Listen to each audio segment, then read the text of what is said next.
Good morning student. This is class 9th of history. Topic 4.1 The Nazi Cult of Motherhood. और हमारा chapter जो है chapter 4 Nazism and the rise of Hitler continuity के साथ है और उसी का ये टॉपिक 4.1 है. Already the youth in Nazi Germany the topic completed and the next one is 4.1. अब इस टॉपिक में हम क्या स्टडी करेंगे. देखिए इस टॉपिक के अंदर जो है वुमेन के रोल के बारे में बताया है कि जर्मनी नाजी जर्मनी के अंदर वुमेन को कितना जो है रिस्पेक्ट दिया जाता है या उसका क्या रोल है या उसका स्टेटस क्या है. देखिए चिल्ड्रन बचपन में ही उनके चाइल्डहुड में ही उनको ये बता दिया जाता है कि वुमेन जो है वो मैन से एकदम डिफरेंट है, उसका रैंक उससे एकदम अलग है. The fight for equal rights for man and women that had become the part of democratic struggle everywhere as a roam and it would destroy the society. तो यहाँ पे हिटलर बिल्कुल भी इस चीज में बिलीव नहीं करता कि वुमेन जो है इक्वल राइट के लिए फाइट करे, जो कि डेमोक्रेटिक प्रिंसिपल के अकॉर्डिंग है. लेकिन उनका ये मानना है कि अगर वुमेन जो है इक्वल राइट के लिए फाइट कर रही है तो ये एकदम रॉन्ग है, क्योंकि अगर ऐसा होगा तो इट वुड डिस्ट्रॉय सोसाइटी, ये सोसाइटी को नष्ट कर देगा. साथ ही उसने बॉयज और गर्ल्स के लिए भी अलग अलग बताए हैं कि उनको कैसा बनना है. तो बॉयज के लिए उन्होंने बोला है to be aggressive masculine and the steel hearted. उसे युद्ध के लिए हमेशा तैयार रहना है, बहादुर बनना है, फिटनेस के साथ रहना है, जब भी उसे बुलाया जाए युद्ध के लिए वो तैयार रहे. तो दूसरी तरफ इन्होंने गर्ल्स को सिर्फ बोला है कि आपको एक गुड मदर बनना है और rear pure blooded iron children. It means एक प्योर आयरन जाति के बच्चों को आपको जन्म देना है. साथ ही उसने इतना तक बताया है कि girls had to maintain the purity of the race and distance from the Jews. Okay, अगर वो कांटेक्ट में रहती है तो उसे पनिश किया जाएगा. तो उसने अपने नियम में बोल लीजिए रेगुलेशन जो है उन्होंने गर्ल्स के ऊपर जो है रिस्ट्रिक्शन लगा दी है कि वो ज्यूस जो है उनके साथ किसी भी तरह से कांटेक्ट नहीं रखेगी. लुक आफ्टर होम, उनका काम है घर की देखभाल करना and teach their children Nazi values, जो कि उनके आयरन के कल्चर है, रेस है, उसको आगे पहुंचाने वाली जो है वो है गर्ल्स. अब इतना सब उसने गर्ल्स को बताया तो इट मीन्स गर्ल्स का काम है सिर्फ घर में रहना, बच्चों को पैदा करना, घर की देखभाल करना और बच्चों को नाजी वैल्यू जो है वो सिखाना. इट मीन्स कहीं भी जो है वुमेन राइट के लिए नहीं खड़ी हो सकती. तो यहाँ पे जब जर्मनी में उन्होंने ये सारे जो है रिस्ट्रिक्शन गर्ल्स के ऊपर लगा दिए थे कि जहां पर नाजी वर्क करेगा वहां पे लेडीज को इक्वल राइट की बात नहीं करनी है. सेकंड देखिए यहाँ पे 1933 में हिटलर ने कहा था in my state the women the mother is the most important citizen. It means mother का वो बहुत सम्मान करता था. लेकिन अगर आप ये बोलो कि all mothers were treated equally तो ऐसा नहीं था. उसके स्टेट में सारी मदर को एक जैसे इक्वली ट्रीट नहीं किया जाता था, नॉट ट्रीटेड इक्वली.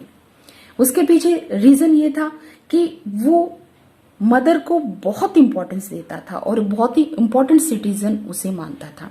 क्यों? क्योंकि ये मदर ही है जो उसे आर्यन जाति के बच्चे देगी.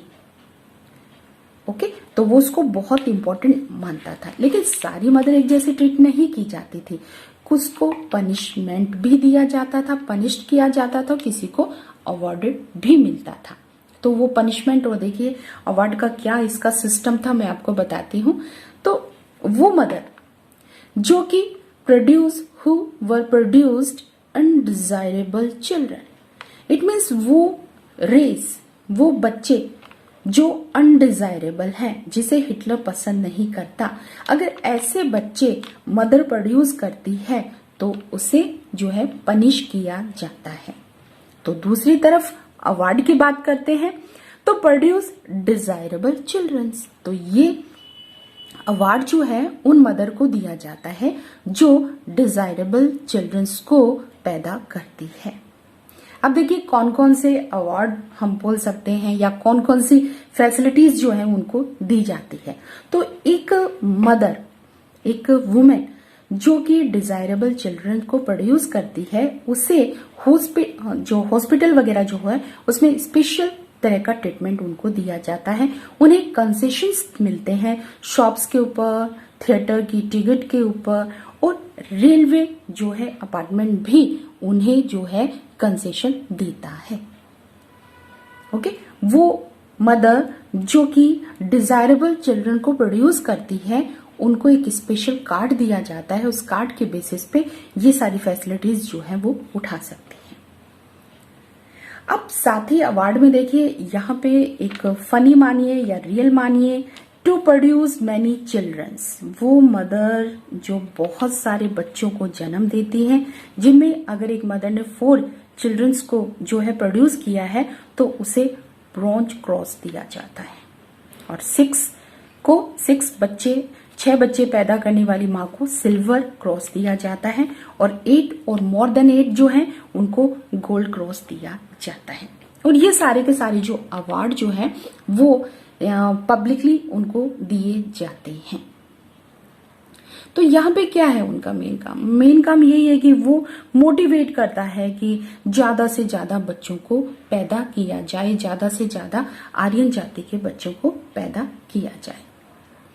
अब बहुत सारी वुमेन जो है कि उन्होंने पहले ही ये बात क्लियर कर दिया था, ये मतलब समझा दिया था अपनी वुमेन सिटीजन को कि हाँ, अगर वो किसी भी कंडीशन में ज्यूस, पॉल्स, आपके रशियन लोगों से कांटेक्ट में रहती है तो उन्हें पनिश किया जाएगा।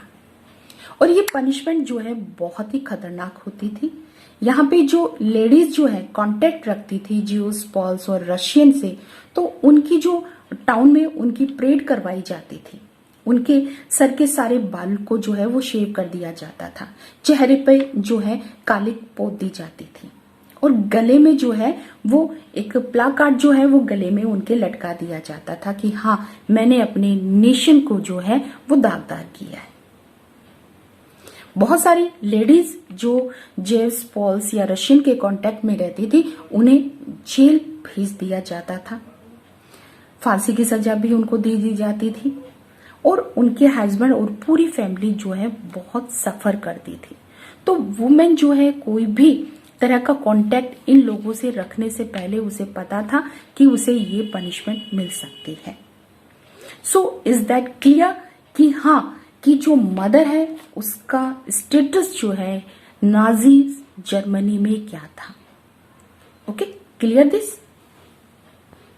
The next one is the topic 4.2, the art of propaganda. तो जो नाजी रेजिम की बात करते हैं तो उसमें जो लैंग्वेज है, मीडिया है, बहुत ही केयरफुल यूज किया जाता था। अब उसने बहुत सारे ऐसे क्राइम किए हैं, बहुत सारे ऐसे प्रैक्टिसेस उसने किए हैं जो कि दिल दहलाने वाली होती थी। लेकिन Nazi never used to the word kill और murder in their official communication. जब भी ऑफिशियल तौर पे जब वो लैंग्वेज यूज करते थे, जो वर्ड्स यूज करते थे, लोगों से जो कम्युनिकेट करते थे, तो कभी भी उन्होंने किल और मर्डर जैसा वर्ड यूज ही नहीं किया। अगर हिटलर को मास किलिंग के लिए बोलना होता तो वो वर्ड यूज करता उसकी जगह स्पेशल ट्रीटमेंट। तो यहाँ पे हम लैंग्वेज की बात कर रहे हैं। और जिस लोगों को अगर खत्म करवाना है तो वो वर्ड यूज करता था, उनको फाइनल सॉल्यूशन के लिए ले जाया जाए। फॉर द डिसेबल्ड, तो यहाँ पे एंथेसिया and the selection and the disinfection word ये डिसेबल लोगों के लिए यूज करता था, क्योंकि यहाँ पे सिर्फ रेशियली जो फिजिकली फिट, मेंटली और फिजिकली फिट नहीं है, उनका भी जर्मनी में कोई काम नहीं है। तो उनके लिए वो euthanasia and selection and the disinfection word जो है वो यूज करता था। गैस चैम्बर के लिए वो इविक्शंस जो है वर्ड यूज करता है। और साथ ही गैस चैम्बर होते कैसे थे, तो गैस चैम्बर के बाहर जो है एक लेबल लगा होता था जिसमें डिसइंफेक्शन एरिया का जो है उस पे मार्क किया होता था। तो यहाँ पे देखिए, ये जो डिसइंफेक्शन एरिया होता था, ये दिखने में ऐसे लगता था जैसे कोई बाथरूम हो, वॉशरूम में आप जा रहे हो, और वहां पे जो है फेक इक्विपमेंट्स भी लगे रहते थे, जैसे शावर वगैरह, ये सब वो दिखने में एक बाथरूम जैसा लगता था, जिनमें उन जितने भी लोगों को वो नहीं चाहता कि वो जिंदा रहे, उनको गैस चैम्बर में इनमें भेज दिया जाता था, और फिर पॉइजनस गैस जो है वो उनमें छोड़ दी जाती थी, और कुछ ही टाइम या मिनट के बाद में उनका दम निकल जाता था, और फिर उनकी जो डेड बॉडी है उनको बाहर निकाल लिया जाता था। देखने में बाहर से बहुत साफ सुथरे ये दिखाई देते थे। तो यहां सिर्फ हम लैंग्वेज की बात कर रहे हैं, तो सामने वाले पर्सन को भी पता नहीं है कि उसके साथ क्या होने वाला है। अगर उस mass killing, special treatment, final solution, ये सब जो भारी भरकम जो वर्ड वो यूज करता था, ये लोगों के मन में भ्रम पैदा करते थे। अब मीडिया की बात करते हैं, तो यहाँ पे जो हिटलर है अपनी जो आइडियाज हैं, जो नाजी आइडिया है, उनको स्प्रेड करने के लिए वो visual images, film, radio, poster and catchy slogans जो है वो यूज करता था। पोस्टर में जो उसके दुश्मन थे, जो उसके एनिमीज हुआ करते थे, जो आपको पता है कि कौन कौन से उनके एनिमीज थे, तो उनको वो स्टेरियोटाइप्स, उनका मजाक उड़ाना, मॉक्ड, अब्यूज्ड उनके लिए लिखना, और describe as a evil. Socialist and liberals जो थे, उनको उसने वीक शो किया है अपने इस प्रोपेगेंडा के अंदर थ्रू द मीडिया। यहाँ पे पोस्टर की बात हुई तो उसकी फिल्म की भी बात करते हैं। तो यहाँ पे प्रोपेगेंडा फिल्म्स भी बनाई जाती थी, जिसमें उसने पूरी कोशिश की है कि लोगों के माइंड को ऐसे सेट किया जाए कि वो जेफ से नफरत करे। तो यहाँ पे 1 मार्क्स रिगार्डिंग क्वेश्चन पूछा जाता है उस फिल्म का जो हिटलर के ने सपोर्ट किया है। तो the name of the film was the eternal Jeff. Okay, और इस फिल्म में क्या है, इस फिल्म में ये बताने की कोशिश की है कि जो जर्मनी में रहने वाले जितने भी जेफ्स हैं, वो जो आउटर अपीयरेंस की बात करें तो वो एकदम घुल मिल चुके हैं आपके जर्मन लोगों से। अगर उनकी बोली, उनका पहनावा, अगर आप ये सब से अपेयर करना चाहते हो तो आपको वो पहचान में नहीं आएंगे कि जेफ्स हैं कौन से। लेकिन यहाँ पे उन्होंने बहुत सारे वर्ड्स जो हैं यहाँ जेफ्स के लिए यूज किए हैं, जैसे कि आपके रैट्स, पेस्ट, ये सब, जैसे चूहे, छछुंदर, ये जो छोटे वर्ड्स हैं जो उनके लिए यूज किया है।